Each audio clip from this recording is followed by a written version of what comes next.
So about 2 years ago, I was featured in a New York Times article called Adventures of a Teenage Polyglot, which featured my passion for learning foreign languages, this peculiar hobby that I had. And at first I thought it was great. I loved the fact that language learning was getting more attention. I loved the fact that what had always seemed like an isolating hobby was suddenly putting me into contact with people all around the world.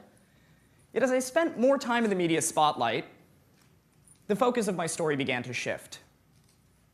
So whereas I'd always been interested in talking about the why and the how, why I was learning foreign languages, how I did it, instead it turned into a bit of a circus in which media shows wanted to sensationalize my story. So it would go a little something like this. Hello, I'm here today with 17-year-old Timothy Doner, who is fluent in 20 languages. Oh, I'm sorry, he actually can insult you in 25 languages and is fluent in another 10. Tim, how about you tell our audience good morning and thank you for watching in Muslim?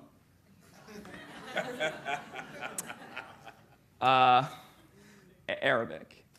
أهلا بكم يا مشاهدون وشكرا جزيلا للمشاهدة. Great, Tim. Now, can we get you to introduce yourself and say, I'm fluent in 23 languages in German? It's not really true, but no, just tell the audience.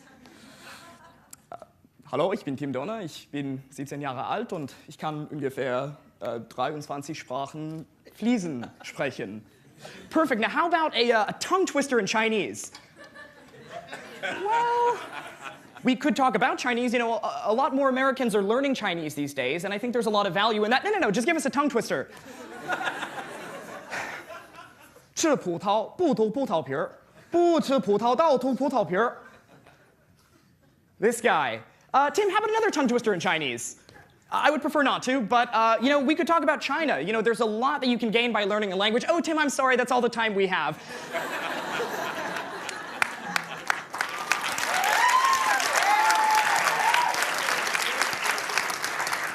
Now, why don't you tell our audience goodbye in Turkish, and we'll be over here. You know, we haven't talked about anything substantive, but Turkish, please. Haydi bakalım. Tamam.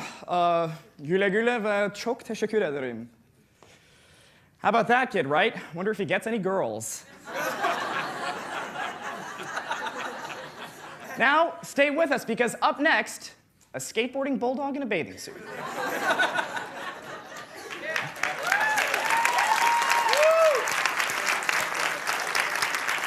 So, as funny as that was, it highlighted two pretty major problems in the way my story was covered. On a personal level, I felt that language learning was now becoming like a bit of a task, almost. It felt like something that was suddenly had to be rigidly organized, something that had to be compartmentalized, rationalized, expressed in a concrete number. I speak X languages. I know Y languages. As opposed to what I'd always done, which was just learning languages for the fun of it. Learning to communicate with people, learning about foreign cultures.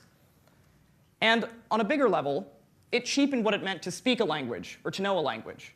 Now, if I can impart you with anything today at TEDx Teen, it's that knowing a language is a lot more than knowing a couple words out of a dictionary. It's a lot more than being able to ask someone where the bathroom is or telling them the time of day. But I'm getting ahead of myself. So for those of you who aren't familiar with my story, maybe a lot of you here don't know what the word polyglot is, and it's a pretty weird one.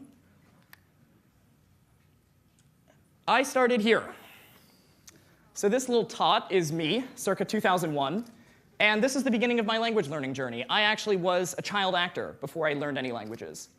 And I always had a little bit of a gift for accents. So I would go into auditions for radio commercials or for TV commercials, and I would do an Austin Powers impression. I'm not going to do one now.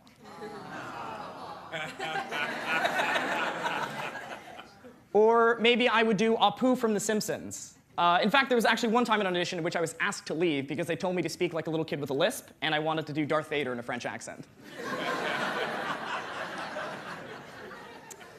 But that taught me the basics of how to break down sound, how to pick up a foreign accent or foreign speech patterns, and really live with it. Now, fast forward a little bit. I'm now in about 3rd grade, and I've just started French for the first time. But 6 months into it, a year into it, even 2 years later, I can't converse with anybody. French is just another subject in school, and even though I can tell you words for elbow, knee bone, shoelace, I couldn't really have a fluent conversation with anybody.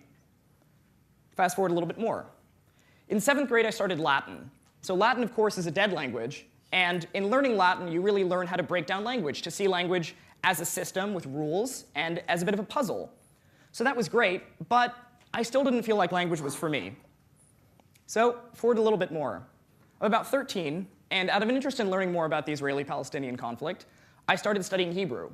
Now, I had no way of doing it. I had no idea what I was supposed to be doing. So I listened to a lot of rap music. I'd memorize lyrics, I'd spit them back out, and I would just try to chat with native speakers once a week, once a month. And I found that incrementally, I started to understand a lot more. Now, I didn't sound like a native speaker. I couldn't speak very articulately, and I certainly didn't know the grammar.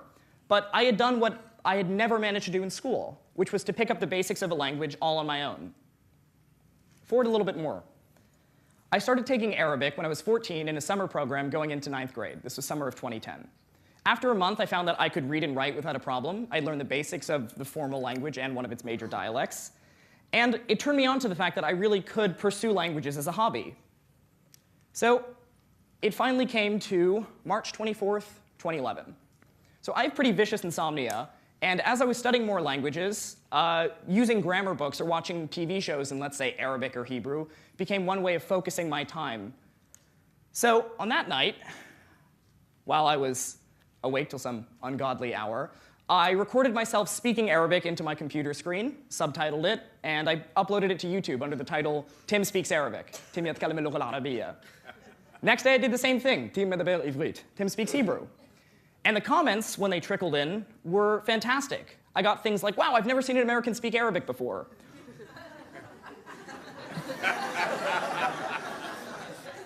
Can you blame them? In addition to that, I got things like, wow, maybe you should fix your vowels here. Or maybe this word is pronounced this way. So suddenly, language learning had gone from the solitary pages of a book or my computer screen into the wide world. After that, I was hooked. I had a community of speakers to interact with, and I essentially had a teacher or conversational partners for any language that I wanted to do. So I'll show you a quick montage of that. بدأت دراسة اللغة العربية منذ حوالي نصف سنة.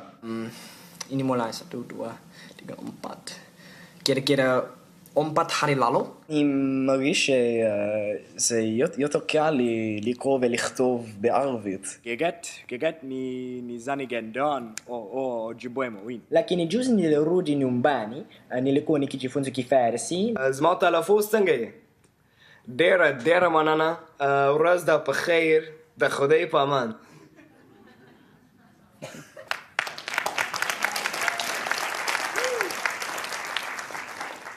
That became my way of reaching out to the world. But as I was learning all these languages, I faced a number of obstacles. So number one, I had no idea how to teach myself. In fact, I'm sure many of you, if you were told you have to learn Pashto by next month, you wouldn't know what to do. So I experimented. Here's one thing. So in my Latin class, I read about something that Cicero described called method of loci, or technically locorum. But it's a technique in which you take mnemonics. So let's say you want to learn 10 vocab words on a list. You take each of those words, and instead of memorizing them in blocks, you integrate them into your spatial memory. So here's what I mean. This spot right here is Union Square. It's a place I go every day. If I close my eyes, I can imagine it very, very vividly. So I imagine myself walking down Union Square, and at each spot in my mind that has resonance, I associate it with a vocab word. I'll show you right now. I'm walking down Park Avenue, and in Japanese, to walk is iku. I go a little bit further, turn right, sit on the steps where I can suwaru. Directly north of there is a statue of George Washington, which I used to think was a fountain, so that's nomu, to drink. Right next to that is a tree that you can kiru, cut. If you want to go north to a Barnes & Noble, you can yomu, to read. Or if I'm hungry and I want to go to my favorite falafel place, I can go 1 block west of there, so I can taberu, to eat. Did I miss one? All right, so 8 out of 10. Not bad. So I found that most of the time, by experimenting with methods like these, it made language learning a much more interactive experience. It made it something that I could remember much better and I had a lot of fun with. Maybe that's not for you. Here's another one. So a lot of people often ask me, if you're studying so many languages at the same time, how do you not confuse them? Or how do you learn so many vocab words? In Spanish, I learn the word for table, and then the word for book goes out the other ear. What I do is embrace those. So for example, take these 3 words in Indonesian. These were actually among the first 50 words that I learned. Kepala, kabar, kantor. Lexically, they're unrelated to each other. Kepala is a head, kabar is news, kantor is an office. But they all sound similar, K-A, right? So what I would do is I would memorize vocab in batches of sounds that were similar. So if I hear the word kepala in Indonesian, I automatically think the words kabar and kantor. Same in Arabic, iqtisad, istiqlal, suqut. Those three words are unrelated. One is economy, one is independence, one is downfall. But if I hear one, it triggers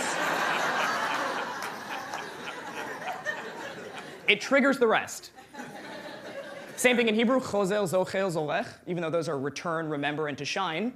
Or in Farsi, in which they are related. So for me, if I hear the word pedar, which means father, I automatically think of the words modar, barodar, dochtar, mother, brother, daughter. So again, this is one method. And I'm not saying this will make you fluent in a language, but it has been one of my ways of overcoming those obstacles. So you may be wondering, what's the point in doing this? Why learn Pashto or Ojibwe when you live in New York? And there's a point to that. In fact, I've lived in New York my entire life, and I'm always blown away by the number of languages you can hear on a given day. Walking down the street, I see billboards in Chinese or in Spanish. I see Russian bookstores, Indian restaurants, Turkish bathhouses. Yet for all that linguistic diversity, mainstream American culture remains decidedly monolingual. And if you don't think that's true, look at the reactions to Coca-Cola's Super Bowl video. So as I started to play around more with language learning, I found that I had my own community of learners here in New York. I would go out to outer boroughs and, for lack of a better word, embarrass myself. I try to talk to people all day, get their views on things, and use my newfound language skills. Как вас зовут? Натан. Натан. Это. Я как зовут? Привет. Я Тим. Тим. Тим. Очень приятно. Очень приятно.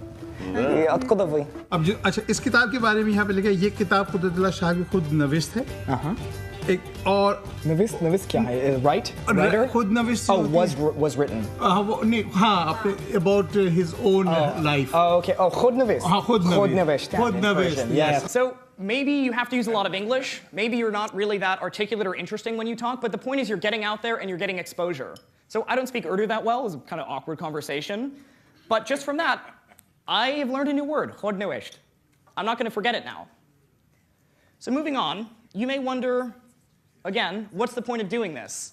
And I try to explain to people a lot what my various motivations are, but I often feel that this quote from Nelson Mandela is the best expression of that. If you talk to a man in a language he understands, that goes to his head. If you talk to him in his language, that goes to his heart. So as I've begun to see, there's an enormous connection between language and culture, language and thought. And quite honestly, if you want to learn Persian, for example, you pick up a dictionary and you say, I know how to say thank you, I know how to say how much is this, and I know how to say goodbye. Oh, I speak Persian. Probably not. Let's see, actually. In fact, if you want to buy something in a Persian bookstore, you might ask someone, how much is this? Generally, they'll tell you this, which means. So in fact, this is an ingrained cultural practice called ta'aruf, in which two people having a conversation both try to behave more humble than the other. So if I go to buy a book, it's rude for that person to tell me it's $5. He has to say, it's worthless, please. You are so good looking, you're so talented, you're whatever. Take it for free. I'm so humble, take it for free. Or you might find something like this phrase. If you want to thank somebody, if you want to show your gratitude towards them or say nice to meet you, I could say, well, I know how to say thank you in Farsi, I speak Farsi. Maybe not, though. In fact, I've often heard this phrase when I talk with Iranians, "Qurbaned beram," which literally means. So again, it's poetic, you might call it melodramatic, but this is something you really have to understand the culture to get. Now, right, and again, I don't want to exoticize this, because think about it, we have this in English all the time. If you ask somebody, how are you, what are you expecting to hear? I'm fine. If you tell me anything else, I'm not interested. But we do it anyway. We say bless you, even though that has no real religious connotation now when people sneeze, right? So, it's interesting if you think about the fact that most linguists believe language doesn't inherently affect the way you think, right? There's no language that'll make you a math genius. There's no language that'll make logic problems impossible to understand. But there's a real tie between language and culture. There's so much language can tell you about one culture's mindset. And in fact, on planet Earth, every 2 weeks, another language dies. No more people are speaking it. Because of war, because of famine, oftentimes just because of assimilation. Maybe it's easier for me not to speak my village language, but to speak Arabic, let's say. Or maybe I'm from a tribe in the Amazon, my habitat is cut down, and it just makes more sense for me to learn Portuguese and lose my culture. So think about that. 2 months from today is April 1st. For many of you, that date may be stressful because you have a paper due or the rent is due. But for 2 groups of people around the world, for 2 cultures, that means the death of their language, the death of their mythology, their history, their folklore, their understanding of the world. Now again, you brushing up on your Spanish, going to Japanese class, is not going to stop language death. But what it does do is begin to open up your mind to the idea that language, in essence, represents a cultural worldview.